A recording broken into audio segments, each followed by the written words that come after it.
There is a moment that happens in every cat household, and you have probably lived through it without understanding what you are being told.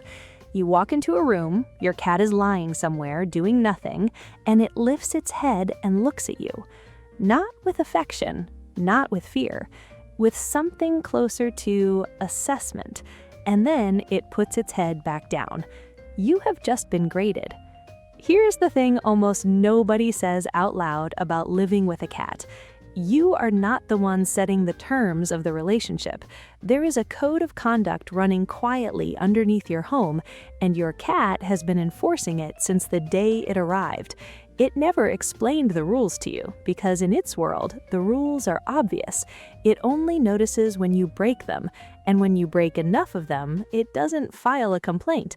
It simply spends less time near you, and you spend the next 2 years telling your friends that your cat is just not a cuddly cat. That's usually not true. That cat has been marking you down for a long time. So in the next few minutes, I'm going to walk you through the actual code, not the recycled advice you've heard 100 times, but the specific, physical, moment-to-moment rules your cat is holding you to right now. By the end, you'll be able to walk into a room and read exactly what your cat is asking of you, and more importantly, you'll know how to answer.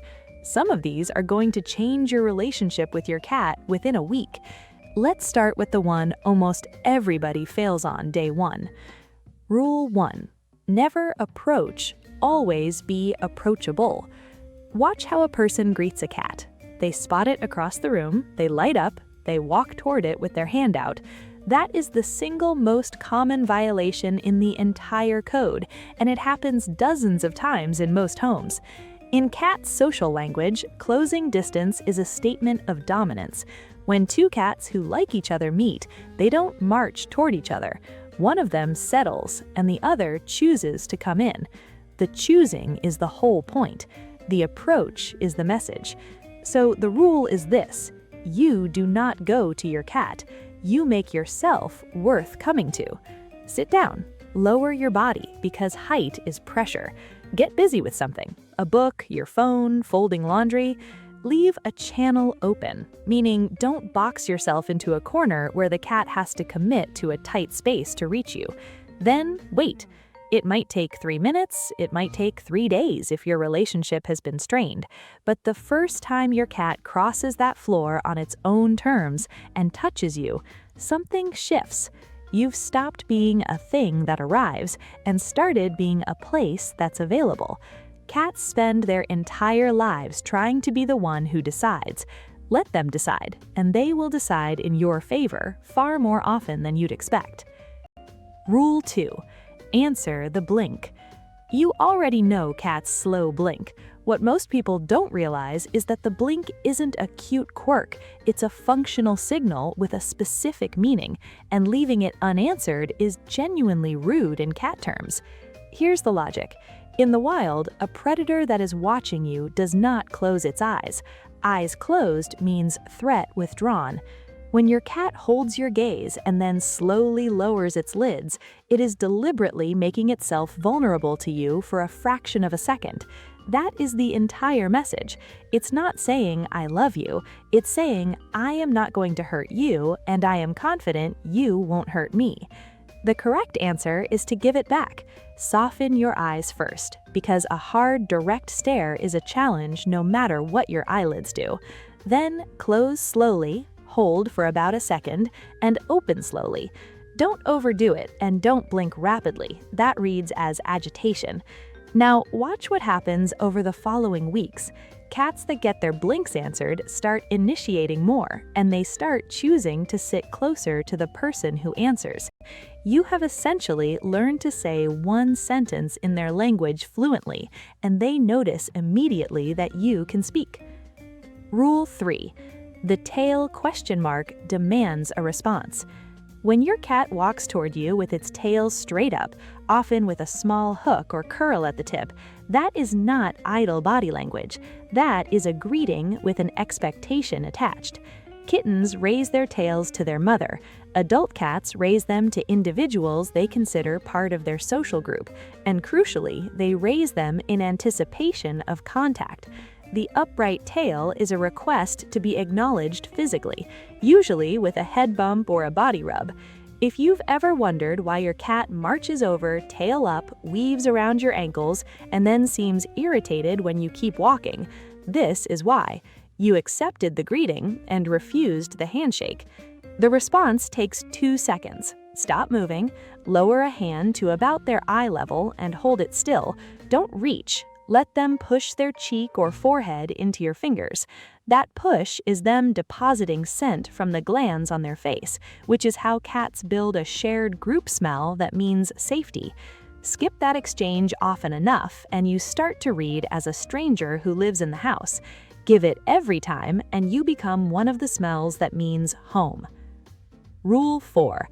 3 strokes, then stop. This one will fix the cat that randomly bites you. Almost nobody is petting cats wrong in terms of where. People go wrong on duration. A cat's tolerance for sustained touch is far shorter than a dog's, and the nerve endings along the back and near the base of the tail get overstimulated fast. What you experience as a peaceful 10 minutes of stroking, the cat experiences as a sensation that started pleasant and became static. So build in a consent check. Pet 3 times, then take your hand completely away and rest it nearby. If the cat wants more, it will move into your hand, headbutt it, or reposition. If it doesn't move, you're done and you leave. That's it. You should also know the zones. The face, cheeks, chin, and the area between the ears are the scent gland regions, and those are almost always welcome. The back is usually neutral.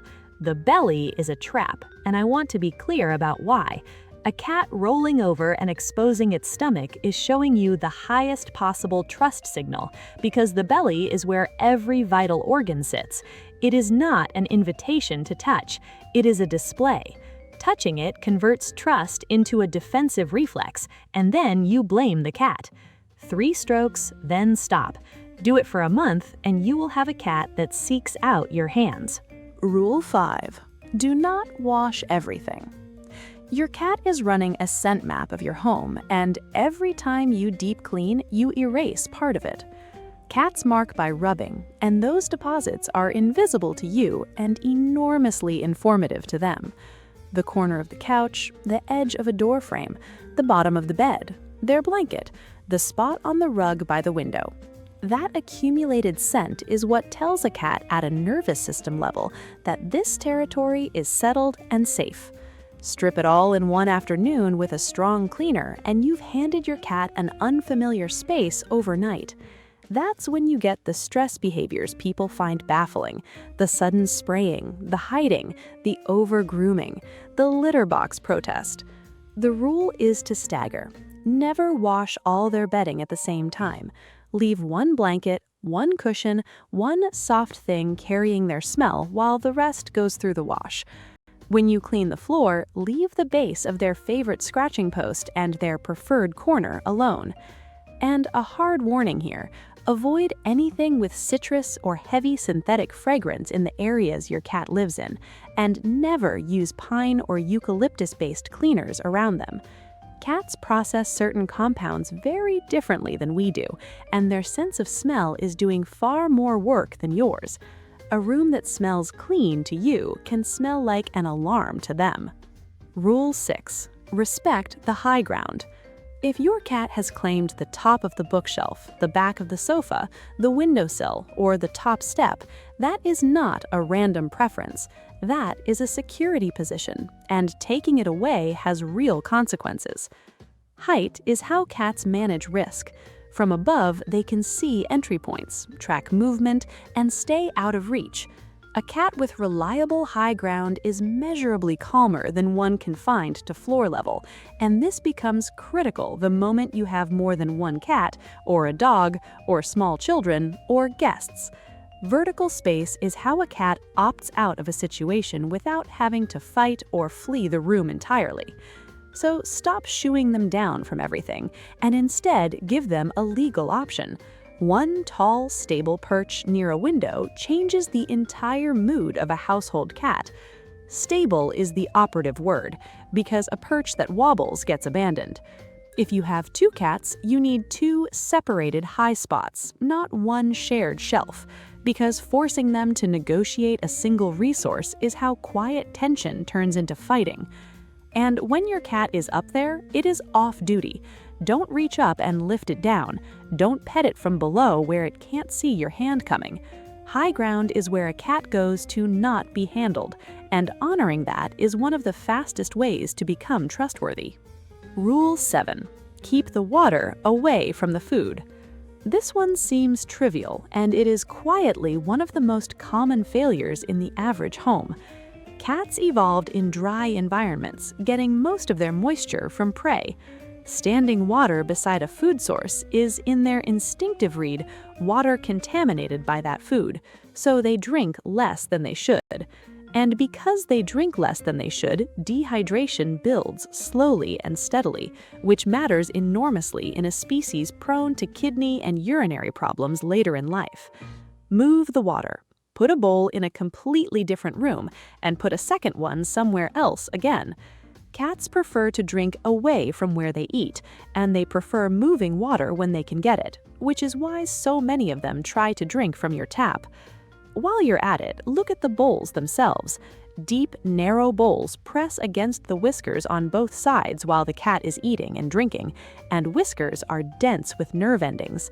That constant pressure is unpleasant enough that some cats will pull food out of the bowl and eat it off the floor, or leave food behind while acting hungry. Switch to a wide, shallow, flat dish and watch how many strange eating habits disappear in a week. Rule 8. Do not interrupt the routine.